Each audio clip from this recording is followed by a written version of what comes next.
everyone, welcome back to the Earthon Survival Guide, the podcast for all disciplines, paths, players, and game masters, with your questers, Josh and Dan. I'm Dan. I'm Josh. And on today's podcast, we will be discussing all things thaumaturgical for I can't say the last time, but the next time, because we're going to talk about Nethermancer spells, the best spells, as Josh will say. Third and fourth circle. Well, you did say we're saving the best for last. But we're going to do the third and fourth circle out of Magic Deeper Secrets, because we've done all the other 4 schools of magic. Might as well hit Nethermancer as well. And as Josh points out, at least he said to me off air, not recording, was save the best for last. So therefore, Nethermancer, because you did play a Nethermancer. Yeah. We're gonna ask your professional. Don't put words in my mouth, though. I did not say saving the best for last in regards to this. I mean, I am fond of the Nethermancer. I like the Nethermancer, yeah. Don't get me wrong. Yeah. But I also really like Wizard and Elementalist and Shaman. I just remember when we said about the order, we start here, end here. We start here, bounce back and forth, and end with Nethermancer, and that's when you said to me, save the best for last. Regardless. That is not... I don't know. Well, let's talk about these spells and we'll decide. I'll decide if they are saved the best for last. Say, we're gonna get your professional Nethermantic opinion on these spells, because you did play Nethermancer for a number of My professional Nethermantic opinion is that you should stop this nonsense and get on with talking about the spells. It's just fun to egg you on. I put a smile on your face, admit it. Okay, the beginning third circle spell from Magic Deeper Secrets is called Animate Spirit Object. This sucker is 3 threads. It's got some oomph behind it. But duration is rank minutes, so this is going to last a while, but it is a spirit spell. Yeah. So this one conjures a spirit. It summons a spirit and places it into an object, a normally inanimate object, allowing the spirit to move and manipulate the object within a certain amount of reason. Mm-hmm. The caster can verbally control or command the spirit as long as it is within hearing range. So while the initial range is 10 yards, that's just the range required to initially put the thing in the spirit in the object. Once that has happened, then it can go outside that 10-yard range during the duration. It does require the caster's concentration for that round if they are in rounds and trying to control the spirit that way. They don't need to maintain concentration the entire time, only when they are trying to provide instruction. If the spirit is too far away to hear, then it will continue doing the last thing that it was told to do, which may or may not end up being exactly what the caster wanted to have happen. And that'll be fun. There is nothing that prevents the caster from casting this multiple times and having multiple, because of the duration, multiple animated objects, but you either have them all doing the same thing, or you have to concentrate and command each separately on its own in order to do more complex stuff. Think of this as kind of like Mickey the Sorcerer's Apprentice with the animated brooms. I was just going to bring that up.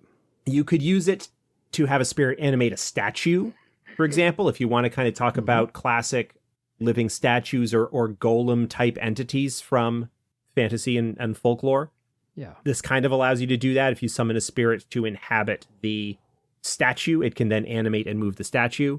There is a lot of flexibility in this. It does kind of mention that while it will willingly obey the summoner, the spirit tends to be capricious, and if it can get away with being a little mischievous or cause trouble while acting within the boundaries of its instructions, it will do so. Again, animated brooms from Sorcerer's Apprentice. Yes. Or any similar kind of thing where you have an animated or kind of magical object. In this case, it's just that the Nethermancer summoned a spirit to possess it and allow it to move and take actions. The kind of actions and stuff that it can do would thereby be limited by the object itself. Yeah.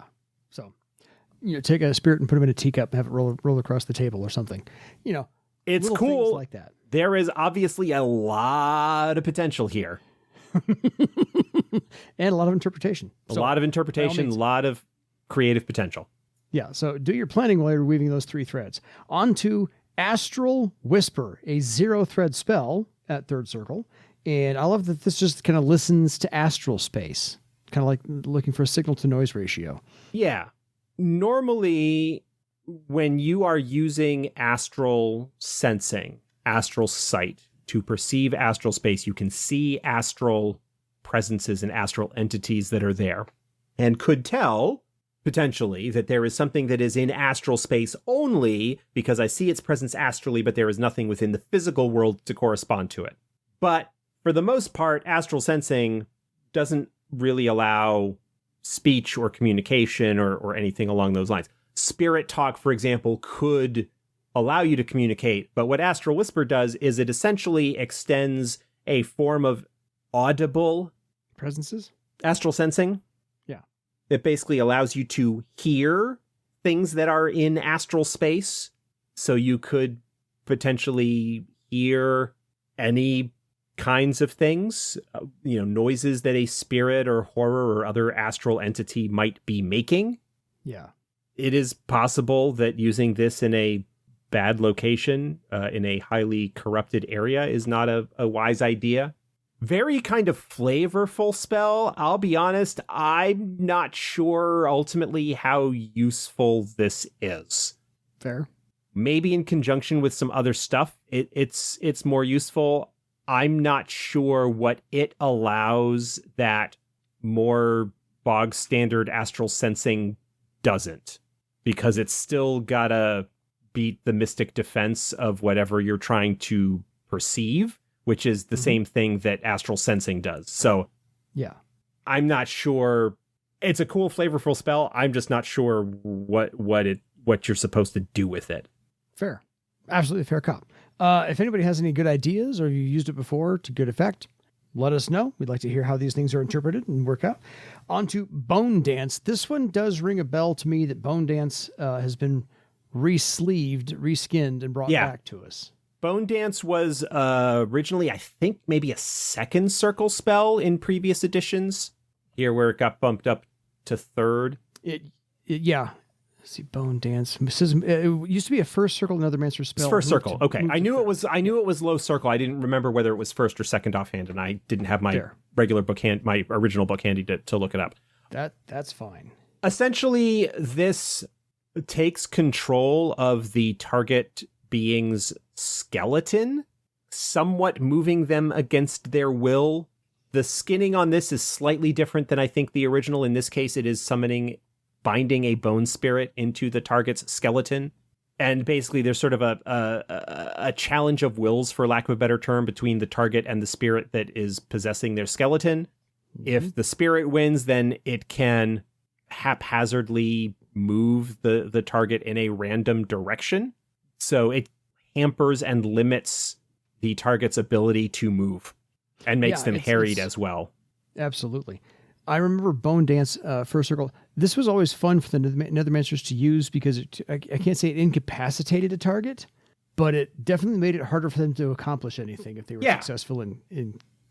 That is effectively what it does, is it makes it very difficult for the target to physically accomplish things. It is really useful to slap on an enemy swordmaster or warrior or beastmaster or some other kind of physical combatant, because it makes it rather difficult for them to beat the crap out of you. Exactly. It is probably not as effective against magicians, depending on how strict your game master is on needing to perform the actions described in the spell in order to be able to cast it, which I am generally in favor of. You should be able to, barring knacks or other kind of special situations, you probably, in order to cast a spell, you should be able to do what the spell describes as taking place when you cast the spell. Exactly. This is a fun spell. This is a classic favorite back. This is very popular, especially when fighting near cliffs or on bridges or any kind of situation where you could potentially have them dance into a much more dangerous situation.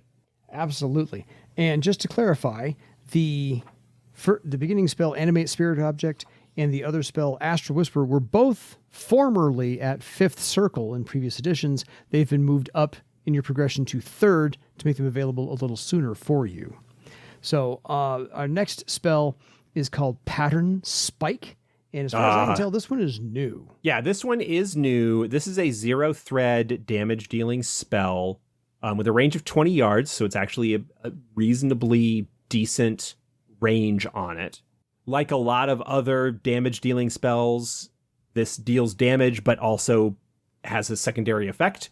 You cast the spell, the target, if successful, the target takes damage, and then the spellcaster can inflict a -2 penalty as a free action to one test the target makes by the end of the next round.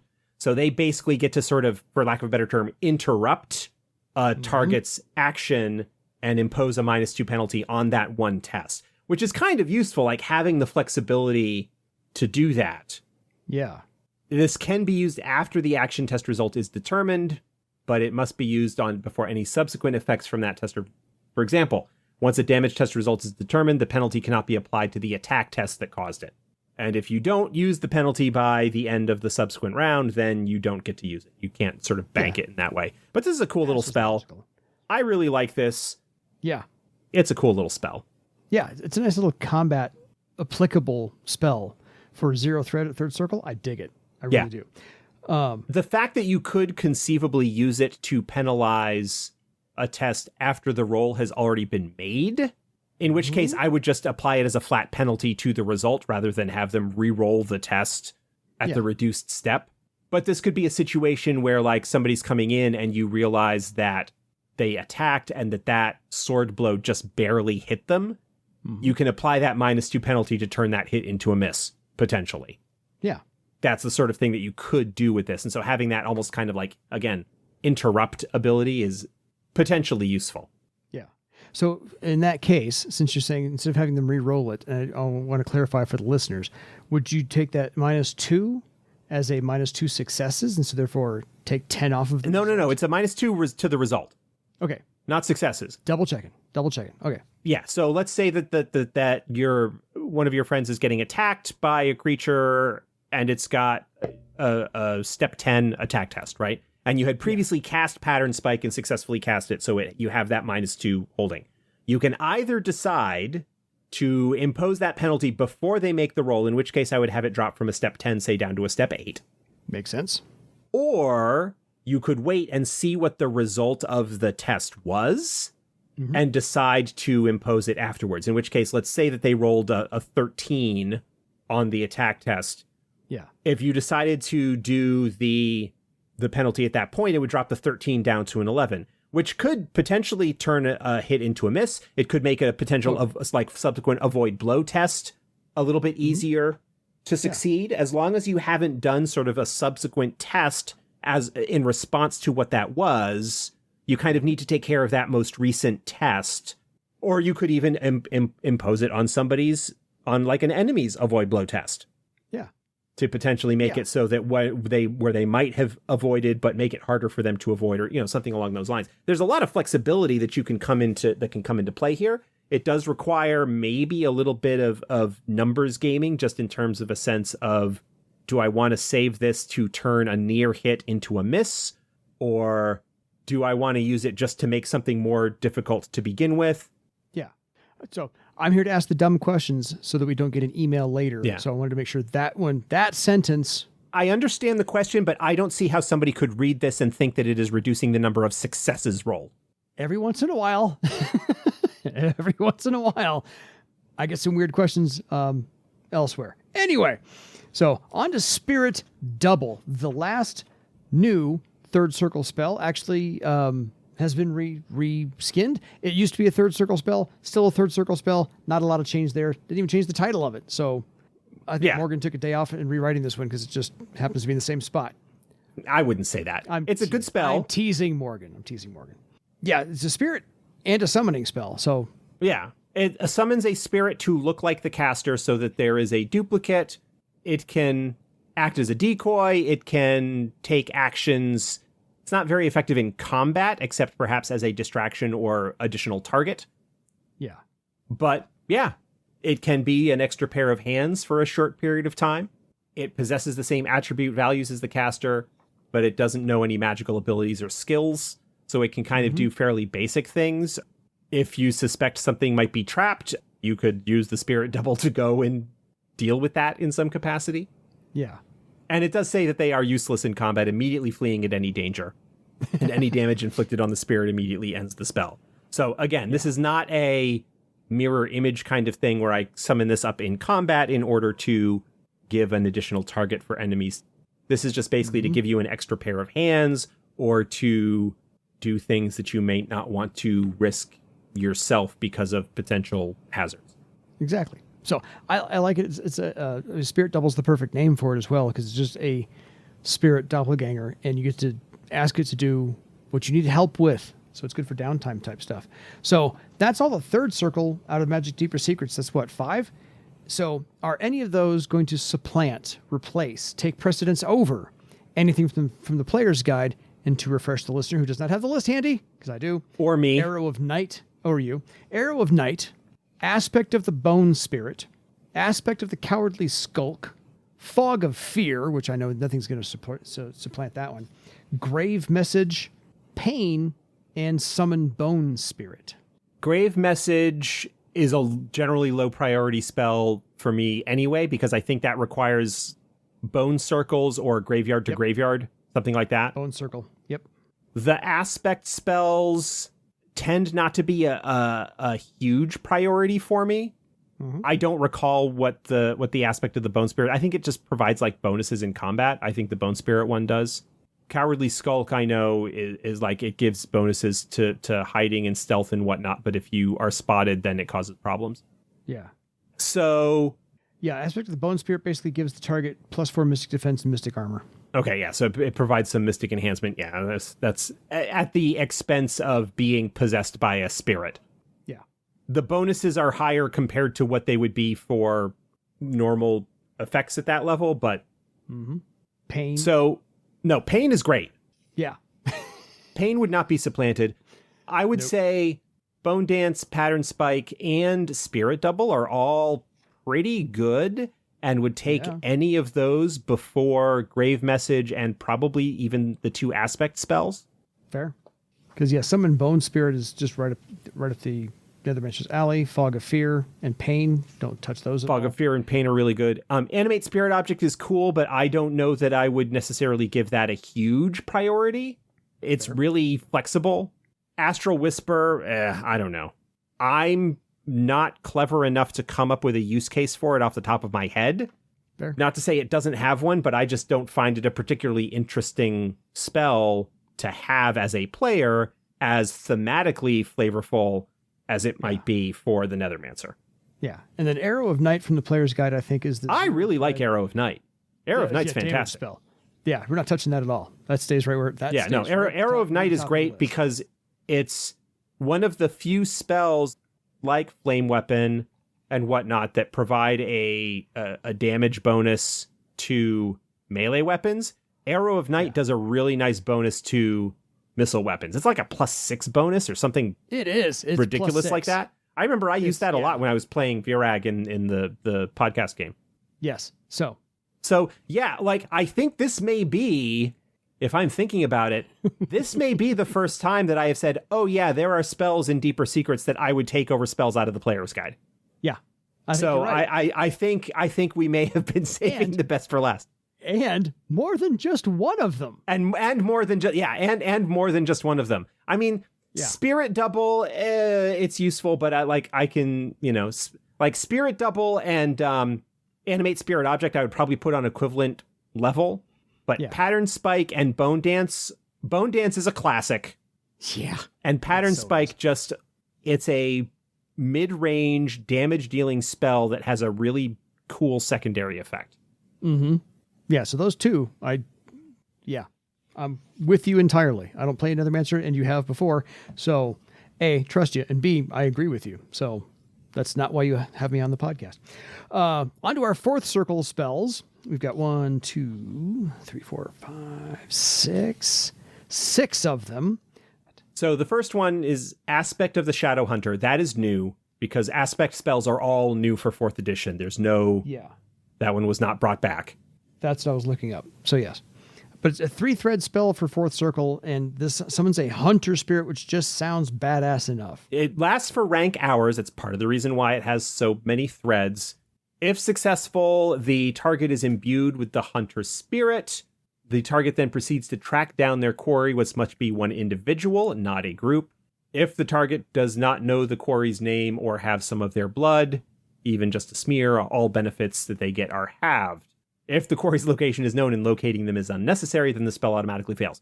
But what happens is the target of the spell gains +4 to tests to locate their quarry, which includes things like Mystic Pursuit / Direction Arrow, or Awareness, or Tracking, or anything like that. Yeah. As well as +2 to attack and damage tests against the quarry, and +2 to physical and mystic defense. So it provides you some really, really nice bonuses. The bound character can also detect their quarry through obscuring elements, like seeing them through magical darkness, including ethereal darkness, because this is a Nethermancer spell. It grants them that bonus, or hearing them over the din of a crowd. Once the bound character locates the quarry, they must engage them or may make a successful willpower test to end the spell immediately without penalty. If the bound character engages in any activities that do not directly support tracking and engaging, then the spell immediately ends and the spirit departs. If the bound character is trapped in an area of sunlight without any shadows to hide in, spirit is banished if it can't get to shade within a round. If the spell ends prematurely, the bound character suffers greatly from everything being too bright, giving them a -4 to all perception-based action tests and any action tests that rely on sight, and the spirit cannot be summoned. Again, like a lot of the aspect spells, it's got a pretty nasty negative side effects if you don't meet the sort of conditions which kind of act as these are the terms of the agreement upon which this service is performed. Yeah. I like this spell. Yeah. I'm always kind of iffy on some of the mantle / aspect spells. This one I really like. While it is situational, the bonuses that it provides are fantastic. It's got a long duration. It doesn't have a particularly difficult casting time or casting difficulty. It's only a casting difficulty of 6. Extra successes increase the duration by 2 hours. That's a lot. That is a lot. You put this on a scout or archer or beastmaster, or like you put this on one of your normal trackers, and you get some really nice bonuses on top of it that last for a pretty significant amount of time. I like this spell. I think this is cool. Well, and the other bonus, it may be stored in the same spell matrix as Summon Shadow Hunter. Right. That's the case of like Aspect of the Bone Spirit and Summon Bone Spirit can also be included in the same matrix. Because basically it's the idea of, are you summoning it separately or are you summoning it into somebody else? Yes. So I just like the spells that allow you to have 2 spells in the same matrix without being a different kind of matrix. Always a bonus. If they are kind of similarly themed spells, I like that as to allow a little bit more flexibility for particular things for some casters. Yeah, this was, I agree. The bonuses mostly outweigh any negatives, but really roll well enough, you should be okay. On to Blood Servitor, which is a previous 4th circle spell, consistently, again, a 4th circle spell. So really no change, just probably a different write-up and different bonuses. But 2 threads, lasts for 2 hours, and goes for rank miles. Yes. So this is an enhancement to Orbiting Spy. I'm not sure whether that was the case with the original version. Fair. This spell allows the Nethermancer to create a physical body for their Orbiting Spy to inhabit, which greatly increases the duration and area that it can oversee. Yeah. That's basically what it does. Like a few other Nethermancer spells, like Death's Head, like Fog of Fear, it is a spell that works in conjunction with a talent to enhance and increase its effect, which is something that I kind of like as some of the spells that were made available. Absolutely. Flavorful, interesting. If you don't have Orbiting Spy. Is Orbiting Spy a talent or is it a spell? I want to say it's a talent. I want to say it's a talent as well. Let me go. Pretty sure it's a talent. It's in the 160s, so it's got to be a talent. Yeah, so it's a talent. Okay. Are. I don't have a lot to say about it really, other than it gives your Orbiting Spy a physical body that kind of increases its capabilities, which is cool. Yeah, because the Orbiting Spy talent pretty early in your progression as well. So this just happens to be I think it's an optional talent. So obviously if you don't take it, this spell isn't really worth anything. You have to look under the Nethermancer talent progression. It is not. Oh no, it's a 7th circle discipline talent. Ah, I was looking for the first 5 circles. Never mind. Yep. So it is 7th circle discipline for Nethermancer. So you will get this talent. I don't think it makes much sense to get this as a spell before you get access to the talent. That was my question. Yeah, that's cool. Yeah, no, I'm right there with you. Why you get this one at 4? I mean, the power level probably speaks just fine. It's the circle that it is because I don't think it really needs to be more powerful than that for it to do what it needs to do. Yeah, I agree.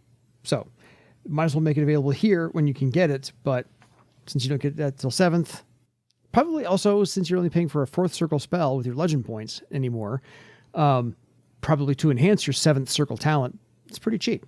Yeah. So maybe that's a good reason too. Anyway, on to Fatal Food, which is, again, state exactly where it is at 4th circle. This sucker has 3 threads and lasts for, rank plus 10 minutes. So at least it's going to last for 13 or 14 minutes. This is a fan favorite that has been brought back. Fatal Food was a Nethermancer spell in previous editions. It does kind of do what it says.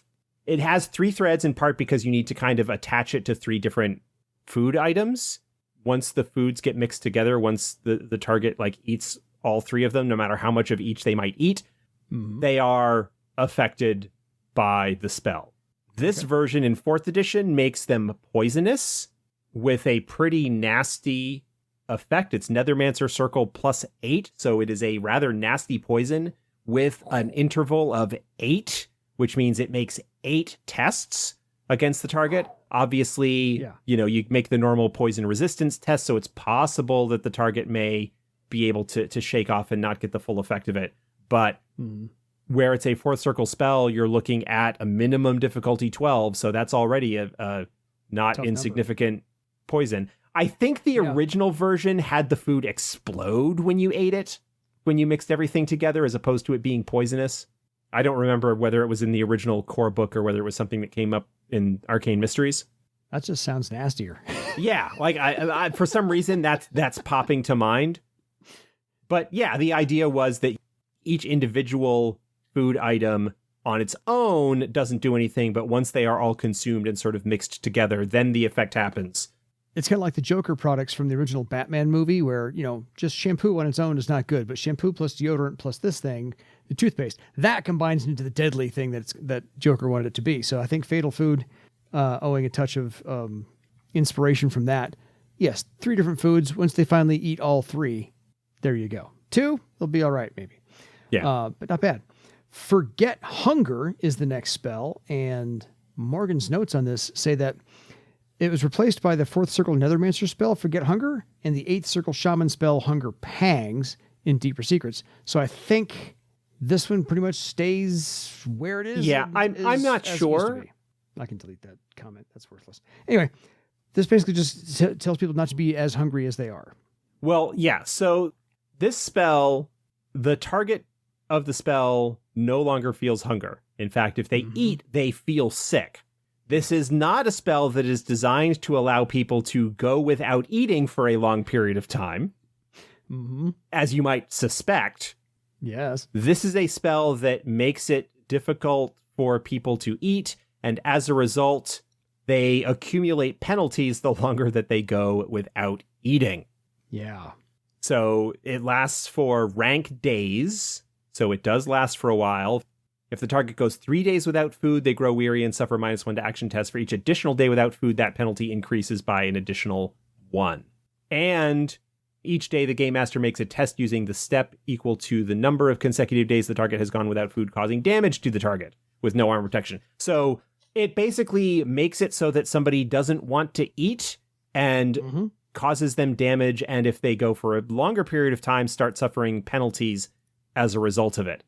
Because they don't want to eat, and if they do eat, they feel sick. They can make a willpower test at the beginning of each day to try and shake it off. This is not oh, great, we're going to be able to go for extended periods of time without food. No. This is not a friendly spell. No, this is to... You may not feel hungry, but you are going to feel the effects of your hunger eventually. Yeah, this is to waylay an opponent for a long period of time. Yeah. Cause them some serious damage, give them a whole bunch of penalties. It's not combat applicable, but it is something that's good long-term in the narrative flow of a storyline.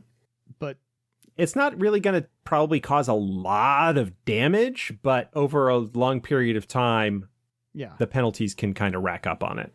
Yes, this would be good to use in a novel somewhere. Long storyline. Yeah. There are potential use cases for this. Is an interesting spell.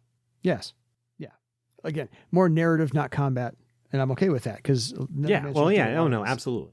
Totally. On to Spirit Servant, the 3-thread spell. There's a lot of 3-thread spells in this circle. But the duration lasts for a whole day.